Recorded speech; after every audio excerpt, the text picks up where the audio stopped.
So what would happen then? I'm Michael Smerconish in Philadelphia. We know the front runners, but is their November showdown a certainty? Among the looming questions is what if? What if Donald Trump is convicted? Well, this week ended with the judge in Trump's civil fraud case dunning him for nearly $355 million and preventing him from doing business in New York for 3 years. And we're waiting on more potential explosive legal outcomes. The Supreme Court immunity decision, the Georgia interference case, the January 6th federal prosecution, the classified documents found at Mar-a-Lago's. And now the Stormy Daniels business records case scheduled for trial next month. For most candidates in most election years, that would surely be a big bump in the road. But what's the alternative? He's light years ahead of the sole remaining GOP contender. And this comes 1 week after Biden took a hit regarding his age and memory from the special counsel's report on his own classified documents case, which explains why, despite how far we are into the primary process, both party frontrunners still feel a bit vulnerable. As the Washington Post recently put it, what if November's likely Biden-Trump rematch suddenly isn't? Meaning it's possible that we might see the nominating contests suddenly upended and one or both of them is replaced. Look at these recent headlines. Can Democrats replace Joe Biden?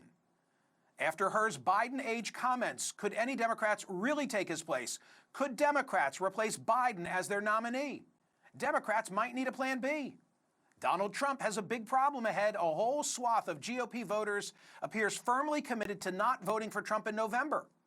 What if Trump is elected with criminal charges still looming? What happens if a presidential candidate is convicted?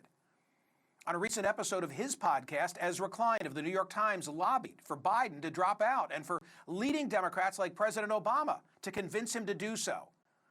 The question also is weighing heavily on the minds of voters on both sides. According to a brand new Monmouth poll, 48% of registered voters believe Biden is either very likely or somewhat likely to be replaced as the Democratic Party's nominee. And for Trump, 32% say it's very or somewhat likely that his legal troubles will result in him not being the Republican nominee. You know who else is thinking along those lines? Nikki Haley. Here's what she told CNN's Caitlin Collins just last night. 70% of Americans don't want to see Trump or Biden. 59% of Americans think Joe Biden's too old and think Donald Trump's too old. And the party that gets rid of their 80-year-old candidate is the party that will win. There will be a female president of the United States. It will either be me or it will be Kamala Harris. If Republicans nominate Donald Trump, it will be Kamala Harris. But if we can go and do what we're trying to do, we're going to make sure that it's me. So is either one of them more vulnerable? I want to know what you think. Go to my website at Smerconish.com and vote on today's poll question. Who is more likely not to be their party's nominee, Trump or Biden? Now, at this stage, if a candidate dropped out for any reason, or if a party did want to change horses, how exactly would that even work? Last week, when I asked James Carville if it was already too late, he said this. It's never too late, but the later it gets, the more confusing the process gets. And then there's a person called Elaine Kamarck who knows more about this than anyone in the world. She's written books on it. And I'm kind of surprised she hadn't been interviewed yet because she has massive information on what happens by what date.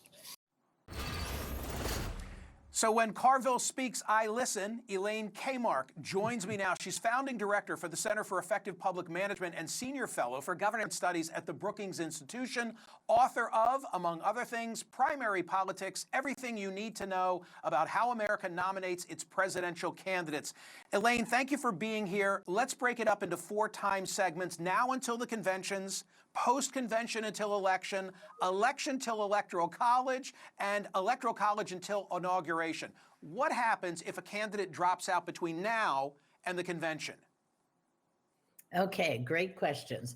One thing our viewers should understand is that the delegates at the convention actually make the legal decision on who is nominated. So during the primaries, what you're doing is you're allocating delegates to candidates, but you're not choosing the actual people who will be delegates.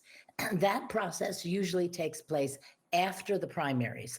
And so what would happen depending on when the candidate dropped out, is their names probably wouldn't be on a primary ballot. They wouldn't be running on a ballot. They'd be all Joe Biden delegates or all Donald Trump delegates. But anybody wishing to jump in the race, if one of those candidates got out, would have to go actually try to get people elected as delegates who were sympathetic to them. And that is a party-run primary, takes place kind of similarly, ironically, in both parties, all across the country, according to the states. Nikki Haley, still in the race, albeit in second position by a wide margin. My assumption is she hopes to arrive at the Republican convention, if she stays in, with a voting bloc, right? In the hope that if something were to happen to Trump's candidacy, she'd have at least a bloc, if not enough votes. Absolutely. If we ever got into a situation where the decision actually ended up at the convention, anyone who has a coherent block of delegates, Nikki Haley, Ted Cruz, by the way, had one in 2016 when they made a sort of aborted effort to stop Trump.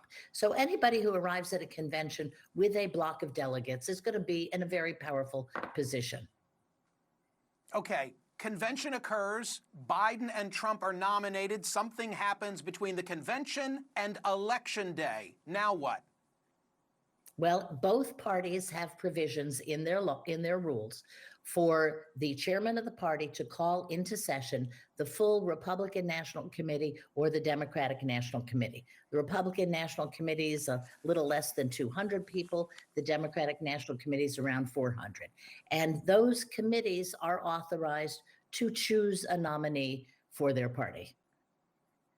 Wow, that we really do vest tremendous control of this whole process to the parties. Let me go to scenario number 3. So scenario 3 is the convention until the Electoral College has now taken place. Or I should really say the election until the Electoral College gets together in December, right?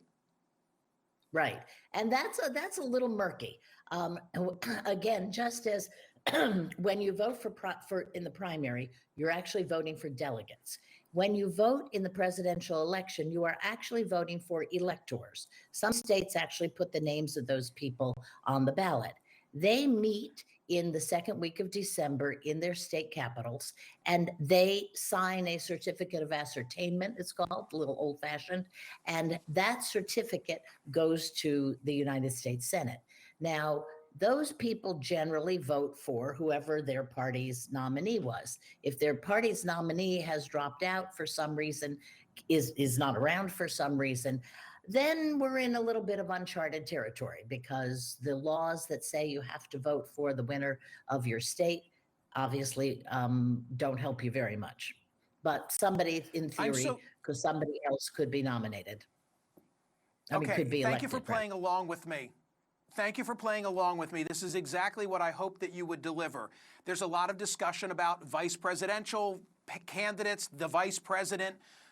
Does it by rights fall to the vice president of a successful ticket? In other words, there's an election, the person who is at the top of the ticket, for whatever reason, is no longer in the drill. Does it by rights go to the VP or not necessarily? Not necessarily, although for all practical purposes, it would probably go to the VP. I mean, that's probably the way the politics would work.